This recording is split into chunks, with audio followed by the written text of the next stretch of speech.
What is going on, everyone? It's TK and welcome to the sneak peek number 1. Now guys, we're gonna have our new spell in this sneak peek, some new levels on the troops and some quality of life changes. But let's first dive into our spell, as you can see right here. Now this is gonna be a free spell basically, but on your own troops and heroes.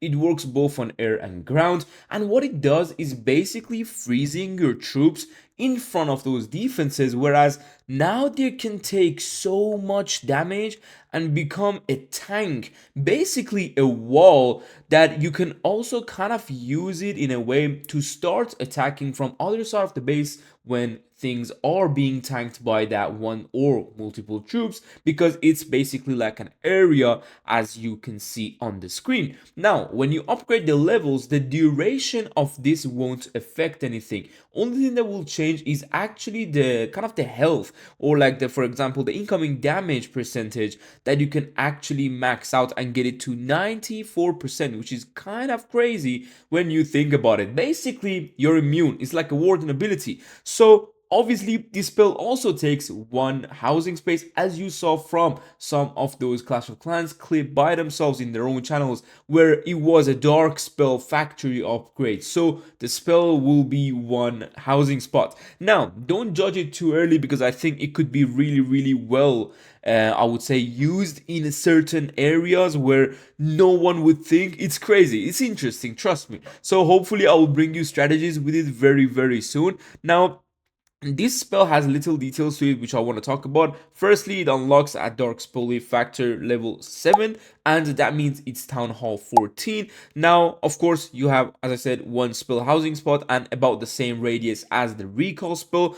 Upgrade levels, guys, there is 2 for Town Hall 14 and then 1 per Town Hall, so it released with 5 levels in general. Now, moving on, we're gonna have our next big thing in this update, which are the levels to the troops. So we got the balloon right here. As you can see, the new level looks fantastic, guys. Trust me, it's just absolutely beautiful. And also we got the rocket loom with that. We got Lava Hound after a long time, and the new Lava Hound level, it looks super well designed.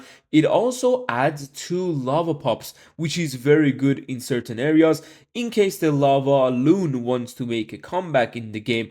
I don't personally think so, because there is so much splash damage, but we'll have to give it a try, and of course I will definitely find something around to do with the Lava Hound. Up next we got the droids, which they got nerfed to the ground, if you remember back then when the Super Witches was really popular.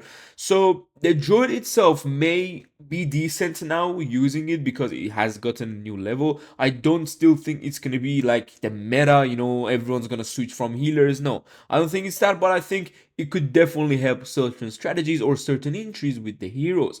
Now up next we got the Battle Blimp. Of course, one of the things that kind of already got a nerf with this update, as you know about the Warden Eternal Tome rework. So the Battle Blimp itself has now more like HP and stuff, and it's kind of, I would say, a bit redesigned in a way that the new level actually have, as you can see, certain things like new added to it, which I think they may be on every single level. So that might not just be for level 5. Now up next, we got the Frosty.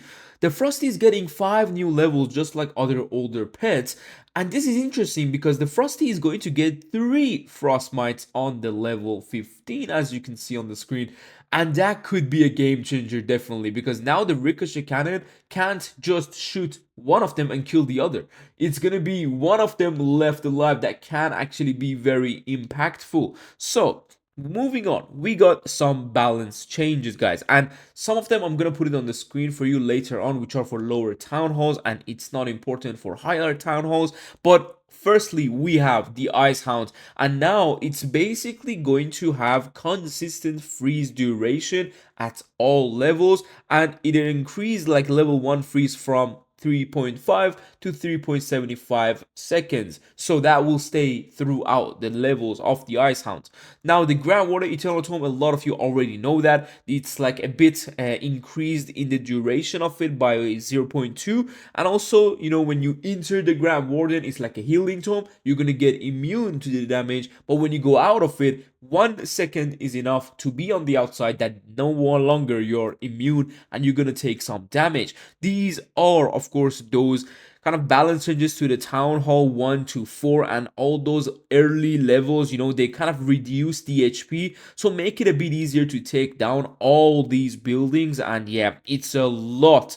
It's a long list, but we're gonna move on to some nice changes from the update. We're gonna have a new language, of course, in the game added. It's gonna be Polish, and also two things that are really interesting for me is a 2v2 and a 3v3 friendly wall. I unfortunately couldn't get a clip of this for you guys from Supercell, but hopefully I can show you in action when the update drops, because I cannot wait to drop in these with some of my friends. It's going to be interesting. Now, the other thing which I couldn't get a clip of, and it's going to be changed in the update, was the Ground Warden Fireball and the Tornado Trap VFX update. VFX is visual effects basically, so it's gonna be different how they look, how they act. In a way, it might be small, but if you remember the last update when it dropped and the freeze VFX was changed, so when you dropped the freeze it was different and everyone was shocked. They were like, what the hell, what is this animation?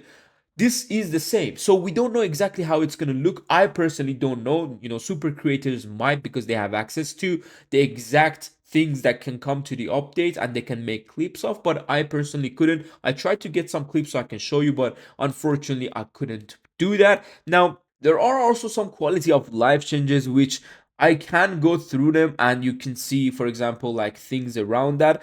One thing is you can change a hero skin from the training screen by tapping them and selecting the cloth hanger icon. It's going to be really cool.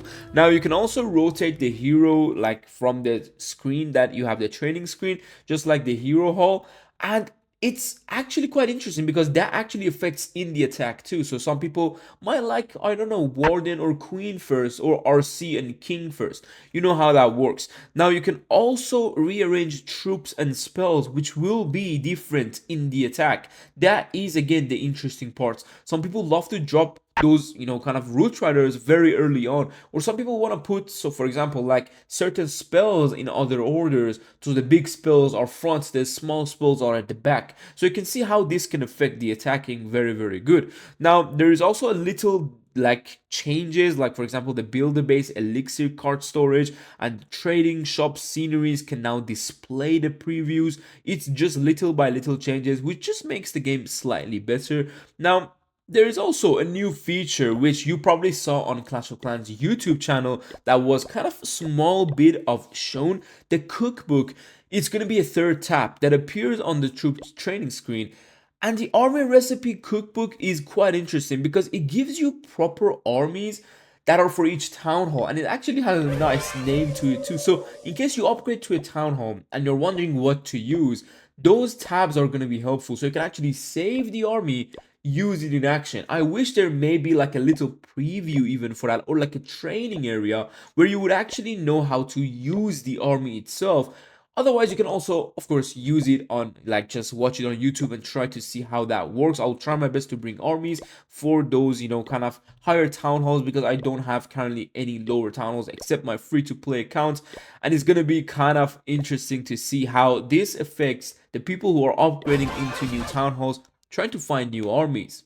This cookbook feature, once the update drops, is going to be available actually from Town Hall 10 and above. So if you're lower than Town Hall 10, you won't actually see it in your like kind of, I would say, training area, because you kind of have some training things and kind of army adjustments inside the game already, where you tap on the attack and you go to the training area. There is already armies, so this might change in the future, so they might bring it for the lower town halls as well. But the cookbook unlocks at Town Hall 4. It will only have starter armies until Town Hall 10. Then it features like creator armies and start to appear. It's going to be, I would say, interesting, but I think it's a new feature, so it definitely will be changed in future, adjusted and just made better in a way that it can help everyone. So obviously that would be it, and that is it for our big update that is coming for sneak peek number 1. Trust me, there will be a sneak peek number 2, and we will bring you that video very soon. So you want to stay tuned on the channel and see how things go for you and your clan mates. Hopefully you guys enjoyed this video. Let me know down below what do you think about the new spell and the troop levels. Do you think any armies could make a comeback? Do you think any specific details about the spell itself that I missed out, something that could be really interesting to use? I would love to know your ideas, because it's a crazy spell. It's a game mechanic changing spell that can be really effective. Again, hopefully you guys enjoyed this. I'll see you soon tomorrow. Take care and peace.